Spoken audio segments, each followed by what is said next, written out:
Imagine you are a top-tier software engineer, 10 years experience, an AI specialist. Your company downsizes and you lose your job. At the labor office, the bureaucrat smiles.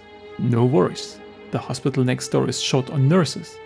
Here are your scrubs, go empty some bedpans. Sounds insane, right? Yet this is the official logic of modern economic policy. Whenever the economy stumbles, we hear the same scripts.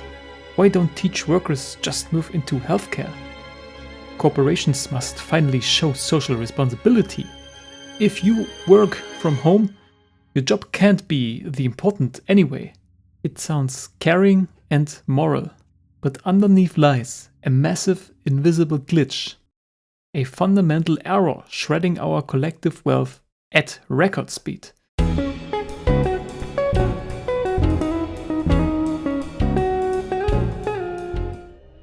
This glitch has a name: collectivism. It treats the world like a broken video game. Politicians are obsessed with social engineering. To them, society isn't a living network of individuals. It's a giant life simulation game. Planners sit at their screens. Click on you. You are now a dentist. Click another. You build wind turbines. Under this view, you are no longer a human with your own plans, talents and dreams. You are an asset, a token, a means to a collective goal. The problem?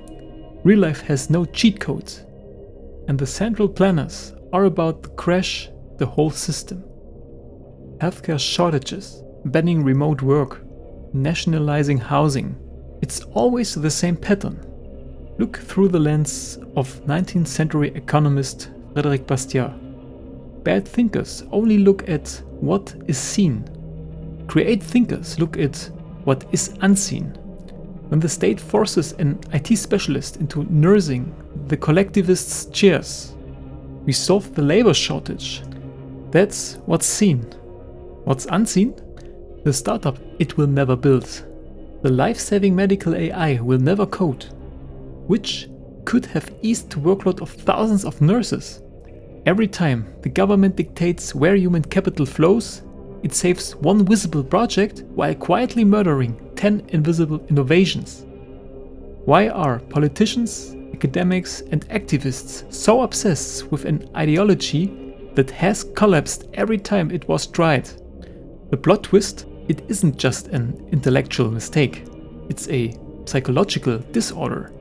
In The Anti-Capitalistic Mentality, Ludwig von Mises exposed it as ressentiment born from frustrated ambition. In a free market, the sovereign consumer decides who succeeds, not your title or connections, but the raw value you provide others. For many intellectuals, that's unbearable. If you fail in the free world, you have no one to blame. No king, no caste, no rigged system. You have to look in the mirror. To numb the pain, people embrace anti-capitalism and invent a demon called the market to absolve themselves of responsibility. Here it turns terrifying. Philosopher Eric Voegelin decoded the final stage and coined political religions. When people abandon traditional faith but can't bear the terrifying responsibility of freedom, they make the state their god. Voegelin called it the immanentization of the eschaton, the desperate attempt to force heaven onto earth. The planners act as high priests offering salvation. Give up your freedom, surrender your choices, let us manage your life, and well build a flawless, perfectly equitable utopia. But human nature is diverse, flawed and free. People never voluntarily comply with a state-mandated hive mind. So, to make the utopia work, the state must resort to coercion, mandates and violence. The track built to bring heaven to earth always routes the train straight to hell. Once this political religion is written into law, the economy rots from the inside, because humans respond to incentives, always. When a society stops rewarding specialization, hard work, and unique value, and instead threatens to redistribute you to wherever the political house is on fire, people stop trying. Why push through a brutal decade of engineering if the state's economic priests can draft you into whatever sector is politically fashionable today? The smartest minds tune out. Innovation dies. Capitalism lifts the common man toward wealth. This system plunges everyone back into equal poverty, an economy about as dynamic as a rusted steam locomotive.